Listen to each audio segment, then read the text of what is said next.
Oríire ìran Yorùbá ni ìjáwé olúborí Tinubu, Olúwo ló sọ bẹ́ẹ̀.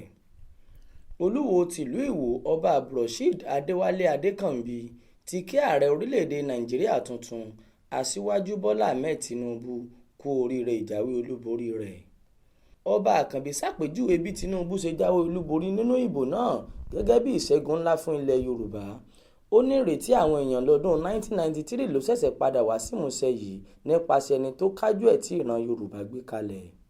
Ó ní mọ́ni gbàgbé lohun tó ṣẹlẹ̀ yìí jẹ́ nílẹ̀ Yorùbá, pàápàá pẹ̀lú bí yóò ṣe bu òróró ìtura sí ojú ọgbẹ́ tí ìran náà gbà lọ́dún 1963 àti ọdún 1993.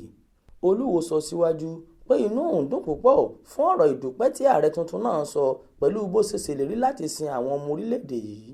Ó wá ké sí Aṣíwájú Bọ́lá Tinubu láti nawọ́ ìfẹ́ sí gbogbo àwọn tí wọ́n jọ dúnpọ̀ pátápátá. Ó sì rọ àwọn aráàlú láti fọwọ́sowọ́pọ̀ pẹ̀lú ìjọba rẹ̀. Ọba Àkànbí gbàdúrà fún ọgbọ́n, ìmọ̀ àti ìdarí fún Tinubu nípasẹ̀ èyí tí ìrètí àwọn aráàlú kò fi ní já sófo, tí Nàìjíríà yóò sì fi ṣe rere lábẹ́ ìṣèjọba rẹ̀. Florence Babasola ló ṣàkójọpọ̀ ìròyìn yìí fún iléeṣẹ́ tẹlifíṣàn Aláròye online. Ismail Adéẹ̀yọ̀ ló kà á sétígbọ̀ọ́ yín.